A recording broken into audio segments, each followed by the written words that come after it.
বহুল প্রতীক্ষার পরে সানি দেওল ও অক্ষয় খান্না অভিনীত ইক্কা মুভিটা চলে এসেছে। তো আমিও চলে আসলাম এটার এক্সপ্লেইন নিয়ে। তোমাদের জন্য এত কষ্ট করে নতুন নতুন সিনেমার গল্প নিয়ে আসি, তাহলে তো একটা লাইক আমি আশা করতেই পারি। কোনো স্পয়লার না দিয়ে আর চ্যানেলটা সাবস্ক্রাইব করে চলো তাহলে গল্পের গভীরে ঢুকে পড়া যাক। সিনেমাটা শুরু হয় মুম্বাই শহর থেকে। রাত 10টার মতো বাজে। এখানে একটা ক্লাবের সিন দেখানো হয়। সেখানে সবাই খুবই এনজয় করছিল। এখানে দেখা যায় সরিমান গড় ও সোমা মিত্তালকে। এরা দুজনে একসাথে বসে লাল পানি খেয়ে এনজয় করছিল। ওদের দুজনকে দেখে এমনটা মনে হচ্ছিল যে ওরা একে অপরের সাথে খুবই কমফোর্টেবল।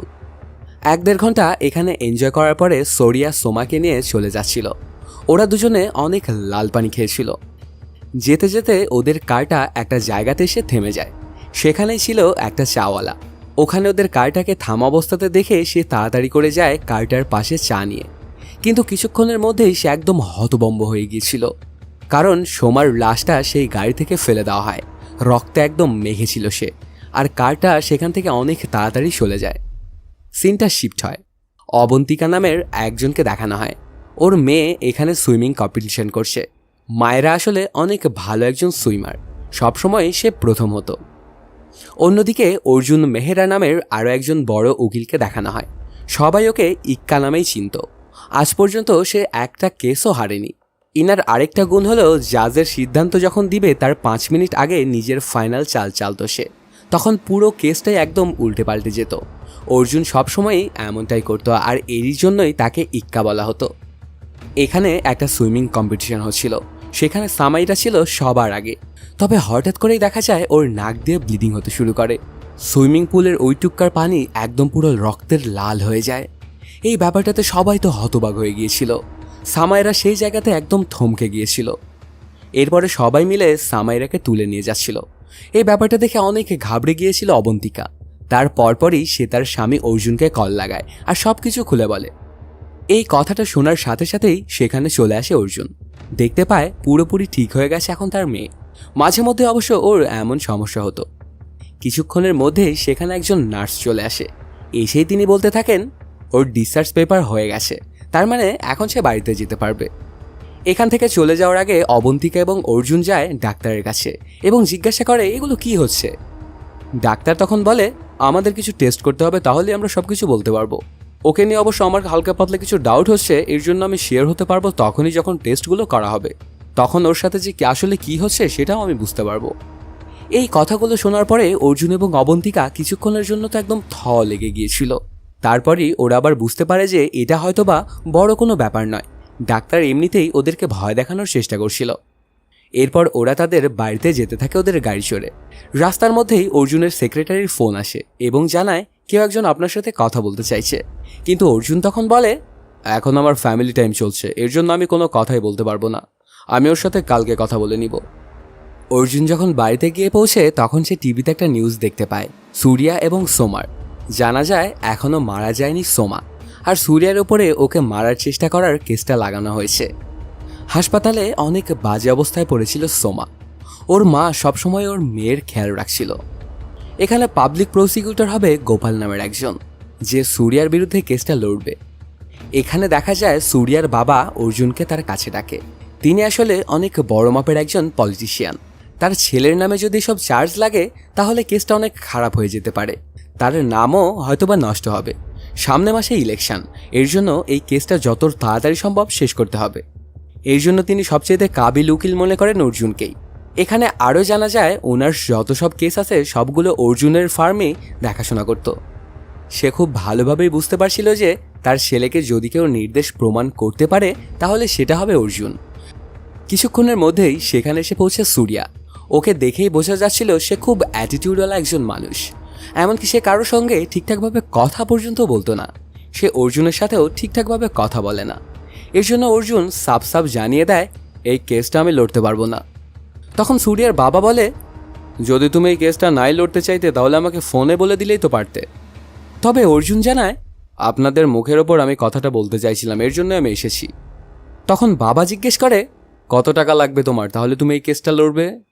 এই কথাটা শুনে অর্জুন বলে ওঠে ওইটা তো তাহলে মিরাকেল হয়ে যাবে যে আমি এই কেসটা লড়বো।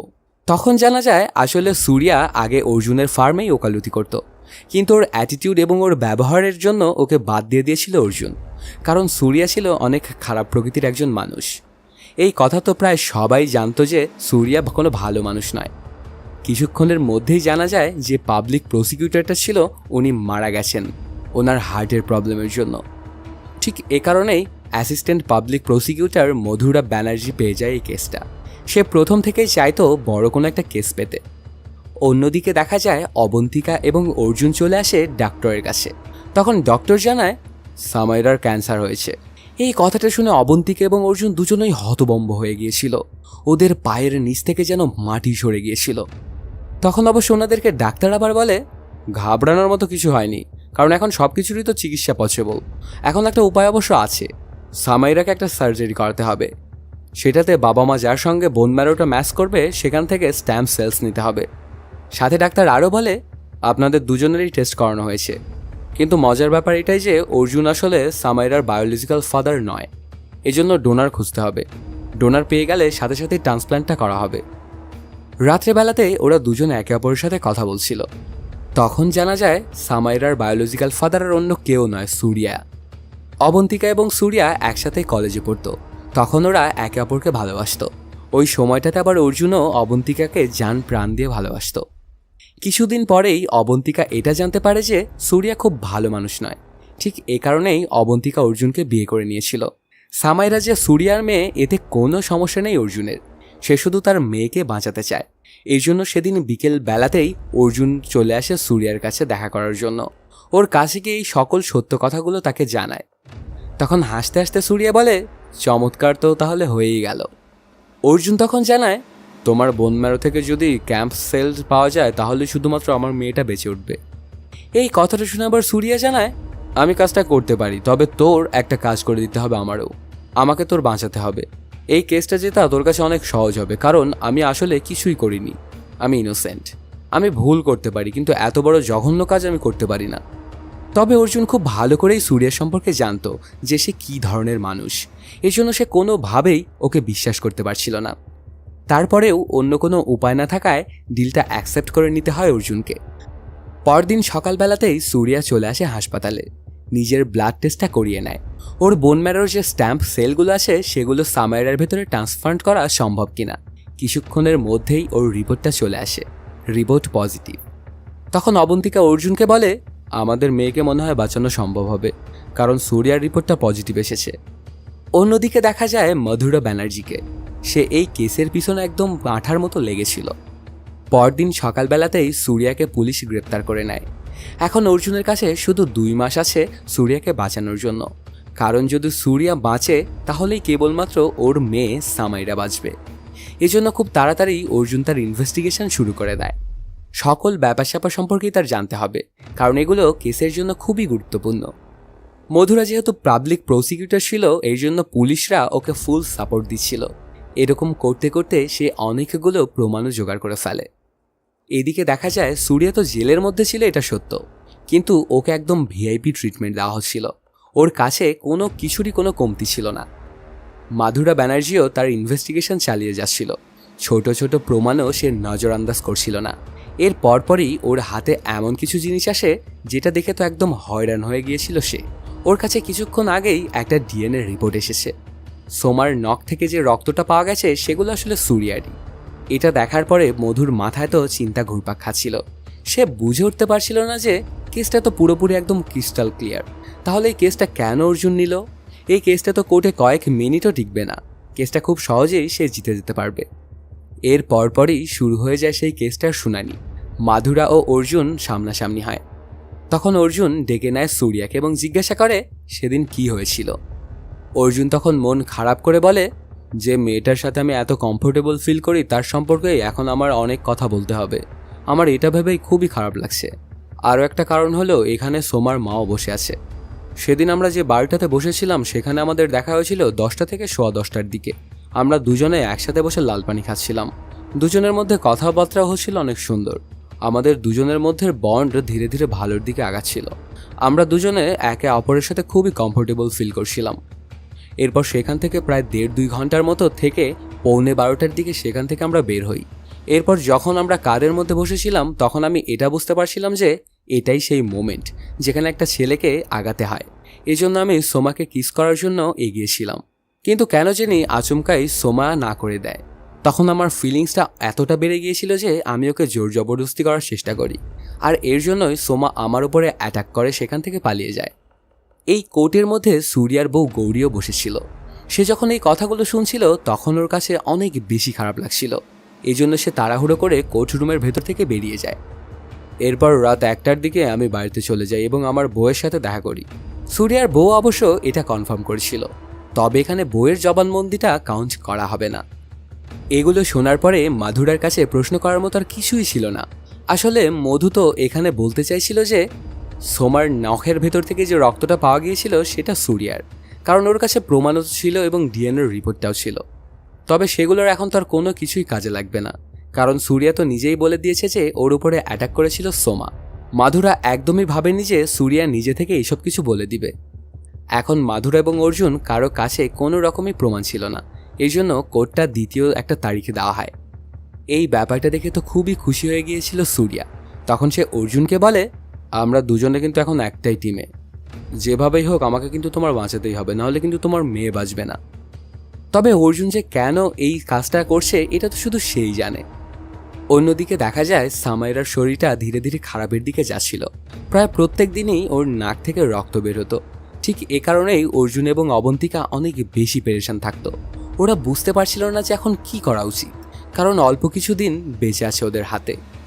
কেসটার পরের শুনানিতে মধু একটা চাওয়ালাকে নিয়ে আসেন। আসলে ইনি সেদিন রাত্রেবেলার সেই চাওয়ালা। সে কাঠগড়ায় উঠেই বলতে থাকে, সেদিন রাত্রেবেলাতে আমি চা নিয়ে যাচ্ছিলাম, তখন ওই গাড়িটা দেখে আমি সেদিকে এগিয়ে যাই। তবে আচমকাই এই গাড়ির ভেতর থেকে সোমার বডিটাকে ফেলে দেওয়া হয়। ওর পুরো শরীর রক্ত দিয়ে একদম মাখামাখি করা ছিল। তারপর গাড়িটা নিয়ে সেখান থেকে চলে যায়। এখানে মধুকে জিজ্ঞাসা করে, আপনি কি দেখেছিলেন যে গাড়িটা ড্রাইভ কে করছিল? তখন চাওয়ালাটা সূর্যের দিকে আঙ্গুল তুলে এবং বলে, ইনি ছিলেন। এরপর সেখানে সামনে চলে আসে অর্জুন এবং চাওয়ালাটাকে অনেকগুলো গাড়ির ছবি দেখায়, আর ওকে একদম পুরো কনফিউজড করে ফেলে। এতগুলো গাড়ি দেখে আর চাওয়ালা বলতে পারে না যে সেদিন সে কোন গাড়িটা দেখেছিল। একদম খুব সহজেই অর্জুন তার পুরো বয়ানটাকেই মিথ্যে প্রমাণিত করে দিল। এরপর জানা যায় ওকে নাকি সূর্যের ছবি দেখিয়ে বলা হয়েছিল যে এটাই গাড়ির ড্রাইভার ছিল, এই জন্যই সে এমনটা বলেছে। এখান থেকে বোঝা যায় মধু এই কেসটাকে ভুল রাস্তার দিকে নিয়ে আগাচ্ছিল। তারপর সেখান থেকে বাড়িতে এসে একটা রুমের মধ্যে বসে থাকে অর্জুন। তখন ওর কাছে চলে আসে অবন্তিকা। ওর হাতে ছিল একটা হার্ড ড্রাইভ, এটা দিয়ে প্রমাণ কালেক্ট করা পসিবল। এই কেসটার পরের শুনানির জন্য অর্জুন যাচ্ছিল, তখন ওর কাছে চলে আসে সোমার মা। উনি তখন বলতে থাকেন, সোমা একটা পরীক্ষা দিয়েছিল যেখানে সে গোটা দেশের মধ্যে 3য় স্থান অধিকার করেছিল। সফলতার জন্য তার চাহিদা ছিল অনেক বেশি। আমার মেয়ের এই সর্বনাশটা কে করলো? আমি কি তাহলে ইনসাফ পাবো না? কিন্তু ওনার কোনো কথাই যেন অর্জুনের কানে ঢুকছিল না।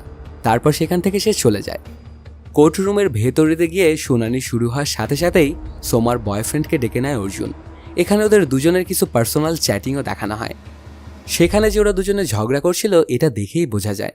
এগুলো দেখার পরে তো সোমার বয়ফ্রেন্ড সোমার নামে অনেক আজে বাজে মন্তব্য করতে শুরু করে। তারপরই অর্জুনকে জিজ্ঞাসা করে, তোমার ফোনে কি স্ন্যাপচ্যাট আসে? সে জানায় হ্যাঁ। ওটা চেক করে দেখা যায় সোমা সবসময়ই ওর লাইভ লোকেশন দিতে থাকতো ওর বয়ফ্রেন্ডকে। তার মানে সোমা যখন মারা যায় তার আগেও হয়তোবা তাকে লাইভ লোকেশন দিয়েছিল, আর এটা নিয়েই ওর বয়ফ্রেন্ড হয়তোবা ওকে অ্যাটাক করেছিল। এই কথাটা শোনার পরে ওর বয়ফ্রেন্ড অনেক রাগান্বিত হয়ে যায় এবং সোমাকে নিয়ে আরও অনেক আজে বাজে কথাবার্তা বলতে শুরু করে। তখন ব্যাপারটা আবার কোনোভাবেই মেনে নিতে পারে না অর্জুন এবং ওকে থামিয়ে দেয়। সেখান থেকে বাড়িতে আসার পরই খুবই চিন্তিত ছিল অর্জুন। কান্না করতে করতে নিজের বউকে বলে, আজকে আমার জন্য এক মা তার মেয়ের সম্পর্কে অনেক বাজে কথা শুনেছে। এই কাজটা করার আগে আমার মরণ কেন হলো না? এটা বলে আরও অনেক বেশি কান্না করতে থাকে অর্জুন। তখন ওর বউ অবশ্য ওকে সান্ত্বনা দেয় আর বলে, এটা তো তুমি আমাদের মেয়ের জন্য করছো, তুমি তো ইচ্ছা করে এটা করছো না। যদি তুমি এটা না করো তাহলে তোমার মেয়েকে তো বাঁচানো সম্ভব নয়। এর পরের শুনানিতে মধু আবার আরেকটা প্রমাণ সামনে আনে, সূর্যার গাড়ির চাবি।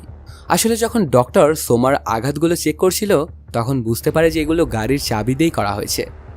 সূর্যার গাড়ির চাবিতে রক্ত লেগেছিল, তবে ওর গাড়ির ভেতরে তো আগেই কেমিক্যাল দিয়ে সব ধুয়ে মুছে সাফ করে ফেলা হয়েছে যেন কোনো প্রমাণ আর না থাকে। তারপর মধু সাথে আরও বলে, যেহেতু গাড়ির চাবিতে রক্ত লেগেছিল, তার মানে গাড়ির কিহোলের মধ্যে ওই রক্তটা অবশ্যই থাকবে। এরপরে মধু ডেকে নেয় ডক্টরকে। তিনি এসেই জানায় গাড়ির কিহোলের মধ্যে যে রক্তটা পাওয়া গিয়েছিল সেটাও আসলে সোমারই ছিল। এই কথাটা বলার পরে আবারও পুরোপুরি শক চলে যায় সুরিয়ার ওপর। সাথে সাথে ওরা পেট্রোল পাম্পের একটা রেকর্ডিংও পেশ করে, যেখানে সোমার বয়ফ্রেন্ড একটা পেট্রোল পাম্পের কাছেই ছিল। সেই সময়টায় ও ছিল অন্য শহরে, যে সময়টায় সোমার উপরে অ্যাটাক করা হয়েছিল। তার মানে এটাই দাঁড়াচ্ছে যে ওর উপরে যখন অ্যাটাক করা হয়েছিল তখন ওই এলাকার আশেপাশেও ছিল না সোমার বয়ফ্রেন্ড। এটা শুনে অবশ্য অর্জুন বলে ওঠে, আমার মনে হচ্ছে সোমার বয়ফ্রেন্ড টাকা দিয়ে কাউকে দিয়ে খুনটা করিয়েছে। আজকের মতো কেসটা এখানেই অমীমাংসিতভাবেই মুলতবি ঘোষণা করা হয় এবং ওদেরকে একটা পরের ডেট দেওয়া হয়। এর পরপরই অর্জুন চলে আসে সুরিয়ার সাথে দেখা করতে। সেখানে এসে ওকে জিজ্ঞাসা করে, এগুলো কি ঘটছে? তুমি আমাকে সব কিছু সত্য সত্য বলনি। সুরিয়া তখন বলে, আমি সব সত্য সত্যই বলেছিলাম, তবে হয়তোবা রাগের মাথায় আমি তাকে আঘাত করেছিলাম, আর সেটার রক্তই চাবি এবং কিহোলের মধ্যে রয়েছে। এই ব্যাপারটাতে অনেক রাগান্বিত হয়ে যায় অর্জুন এবং কষে একটা থাপ্পড় লাগিয়ে দেয় ওকে। তারপর আরও মারধর করতে শুরু করে। এগুলো দেখে আবার সুরিয়া তার পিএসকে ডাকে দেয় এবং উকিলটা চেঞ্জ করতে বলে। কিন্তু অর্জুন খুব ভালো করেই জানতো যে যদি উকিল চেঞ্জ করা হয় তাহলে তার মেয়েকে বোন ম্যারো থেকে ইয়েটা দেবে না সে। এই জন্য সে বলে, আমি সব কিছু সামলে নেব। অন্যদিকে দেখা যায় অর্জুনের মেয়ের অবস্থা দিন দিন খারাপের দিকেই আগাচ্ছিল। এবার যখন ওর নাক দিয়ে আবারও রক্ত পড়ে তখন ওকে নিয়ে আসা হয় হাসপাতালে। সেই হাসপাতালেই আবার সোমাকেও অ্যাডমিট করা ছিল। কিছুক্ষণ পরেই এটা খবর আসে যে সোমার পৃথিবীতে নেই, সে মারা গেছে। এতক্ষণ তো সুরিয়ার ওপরে আরোপ ছিল যে সোমাকে মারার চেষ্টা করার কেস, কিন্তু এখন ওর ওপরে চলবে হত্যার কেস। ঠিক এ কারণেই মামলাটা আরও অনেক বেশি গম্ভীর এবং শক্তিশালী হয়ে যায়। এই ব্যাপার স্যাপারগুলো নিয়ে হর্ষবর্ধন তো অনেক বেশি রাগান্বিত হয়েছিল। সে অর্জুনকে অনেক রাগান্বিত কণ্ঠে বলে, ইলেকশনের আগেই কিন্তু সব কিছু ক্লিন হওয়া চাই। সে খুব ভালো করেই জানতো যে অর্জুন চাইলেই এটা করতে পারবে, আর সুরিয়ার ওপরেও সে অনেক বেশি রাগান্বিত ছিল।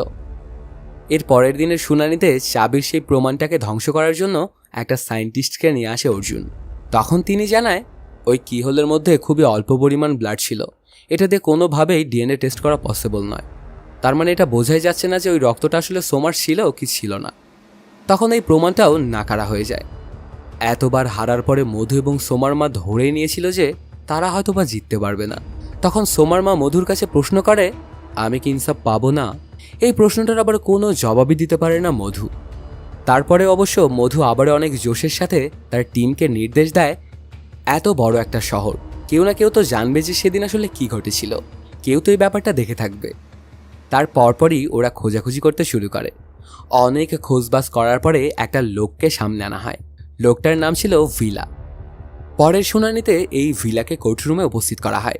ভিলা তখন বলছিল, আমি ওই সময়টাতে আমার বাবার সঙ্গে কথা বলছিলাম। তখন আমি জানালা দিয়ে নিচে তাকাই, তারপর খেয়াল করে দেখতে পাই একটা কালো রঙের গাড়ি, আর তার পাশেই একটা লোক অনেক ঘাবড়ানো অবস্থায়। আমি একটু ভিতরে যাই, তারপর আবারও যখন জানালা দিয়ে দেখি তখন দেখতে পাই সেই লোকটা একটা ফোন দিয়ে কারোর সাথে কথা বলছে। কথা বলার পরেই তাকে আবার খুশি দেখা যাচ্ছিল। ওই লোকটা আর অন্য কেউ নয়, সুরিয়া। এই কথাগুলো শোনার পরে অর্জুন তো একদম পুরো হয়রান হয়ে গিয়েছিল। তখনই সে আবার একজন সহযোগীকে বাইরে পাঠায় এবং ভিলার সম্পর্কে খোঁজবাজ নিতে বলে। তারপর সেই লোকটাকে বিভিন্ন প্রশ্ন করে ওকে ফাঁসানোর চেষ্টা করছিল, কিন্তু এতে সক্ষম হয় না অর্জুন। অর্জুন যাকে বাইরে পাঠিয়েছিল সে সুরিয়ার কল ডিটেলসটা নিয়ে আসে। তখন এটা দেখে অর্জুন বলে, যে সময়ের কথা বলা হচ্ছে সেই সময়টা তো সুরিয়া কারোর সাথে কথা বলছিলই না, কারণ ওর কাছে তো তখন ফোন ছিলই না। তখন আবার মধু বলেছে, হয়তোবা সুরিয়ার কাছে একের অধিক ফোন রয়েছে। আবার এমনটাও তো হতে পারে যে কারো থেকে ফোনটা চেয়ে নিয়ে সে ফোন করেছিল। আপনার কথাতে কোনোভাবেই এটা প্রমাণ হয় না যে ভিলা মিথ্যে কথা বলছে। ভিলা যে সময়টার কথা বলছিল সেটা হচ্ছে 1:10। আর আগের প্রমাণ অনুযায়ী তো 1টার সময় সুরিয়া তার বাড়িতে চলে গিয়েছিল। এরপর আজকের মতো কোর্টটা এখানেই মুলতবি ঘোষণা করা হয়। সেখান থেকে অর্জুন সরাসরি চলে আসে সুরিয়ার কাছে এবং এসে ওকে জিজ্ঞাসা করে, তুমি যদি আমার থেকে কিছু লুকিয়ে থাকো তাহলে এখনই সেটা বলার সময়। তখন সুরিয়া বলতে থাকে সেদিন রাত্রেবেলাতে গাড়ির মধ্যে কি ঘটেছিল। সেদিন রাত্রেবেলাতে আমার মুড হয়ে গিয়েছিল, এর জন্য আমি সোমাকে কিস করতে গিয়েছিলাম, কিন্তু সোমা একদমই চাইছিল না যে এমনটা হোক। এর জন্য সে আমার ওপরে অ্যাটাক করে দিয়েছিল। এই ব্যাপারটাতে আমি খুবই রাগান্বিত হয়ে গিয়েছিলাম, আর আমার হাতেই ছিল চাবি। তখন সেই চাবিটা আমি ওর গলার ভেতরে ঢুকিয়ে দিয়েছিলাম। তারপর ওকে গাড়ির মধ্যে থেকে ফেলে দিয়ে সেখান থেকে আমি ওই ভিলাটার পাশে গিয়ে দাঁড়াই এবং একজনের থেকে ফোন চেয়ে নিয়ে আমি কল করেছিলাম। এর মানে এটাই দাঁড়াচ্ছে যে সুধাকর যেটা বলছিল সেটা একদম সত্য কথাই বলছিল। এর পরপরই এগুলো শুনে অর্জুন চলে আসে সেই জায়গাটাতে যেখানে সুধাকরের ঘরটা ছিল। ওখানে যাওয়ার পরে সব লোকেশন চেক করতে থাকে অর্জুন। প্রত্যেকটা জিনিসকেই সে খুব কাছ থেকেই অবজার্ভ করছিল। এর পরপরই অর্জুন সূর্যার বউয়ের সাথে দেখা করতে যায়। সেখানে গিয়েই ওনাকে জিজ্ঞেস করার পরে সে জানায়, আমি সেদিন পুলিশকে কল করেছিলাম, কিন্তু পরে আমি আবার বারণ করে দিয়েছিলাম। এই কথাগুলো শোনার পরে নিজের ইনভেস্টিগেশন আগের দিকে বাড়াতে থাকে অর্জুন। হঠাৎ করেই দেখা যায় অর্জুনের দেখা হয়ে যায় মধুর সাথে। সে মধুর সাথে কিছু কথা বলতে চাইছিল, এর জন্য একটা রেস্টুরেন্টে বসে এবং কথা বলে কফি খেতে থাকে। ওরা খানিকক্ষণ কথা বলার পরে কি যেন একটা কাজে সেখান থেকে অর্জুন চলে যায় ওয়াশরুমে, কিন্তু ভুলে ওর ফোনটা সেখানেই রেখে যায়। ঠিক তখনই সূর্যার বইয়ের একটা মেসেজ আসে অর্জুনের ফোনে। এটা আবার দেখে ফেলে মধু। এর পরের শুনানিতে সূর্যার বউকে কাঠগড়ায় ডাকা হয়। ওকে জিজ্ঞাসাবাদ করতে শুরু করে মধু। সেদিন আসলে কি ঘটেছিল, যেটা সত্য সেটাই বলুন, নাহলে কিন্তু আপনি ঝামেলা পড়বেন। তখন সূর্যার বউ জানায়, সেদিন আমি পুলিশের কাছে কল করেছিলাম, এটা সত্য। আর সূর্যা সেদিন রাত 4টার সময় বাড়িতে ফিরেছিল। তবে প্রথমবারে যখন সূর্যার বউ তার জবানবন্দিটা দিয়েছিল তখন সে জানিয়েছিল রাত 1টার দিকে সূর্যা বাড়িতে ফিরে। তখন সূর্যার বউ বলে, আমি আসলে ওই সময়টায় অনেক ভয় পেয়ে গিয়েছিলাম, কারণ আমার শ্বশুরের পরিবার তো অনেক ক্ষমতাবান। যখন সোমা মারা যায় তখন আমার কাছে খুব খারাপ লেগেছিল। এই জন্য আমার এটা মনে হচ্ছিল যে কাতিলের অবশ্যই সাজা পাওয়া উচিত। আর ঠিক এই কারণেই আমি এখন সত্য কথা বলে দিচ্ছি। এইসব কিছুর পরে অর্জুন তার একটা সাক্ষী পেশ করে। আসলে ইনি একজন পুলিশ অফিসার। তারপর ওনাকে জিজ্ঞাসাবাদ করতে শুরু করে দেয় অর্জুন। আসলে এই পুলিশওয়ালাকে 100 নম্বরে ডায়াল করলে পাওয়া যায়। এর মানে এটাই দাঁড়াচ্ছে যে ইমার্জেন্সিতে কল করলে যে পুলিশরা ফোনগুলো ধরে ইনি হচ্ছে সেই পুলিশ। আর ইমার্জেন্সিতে কল করলে প্রত্যেকটা কলই রেকর্ড করা হয়।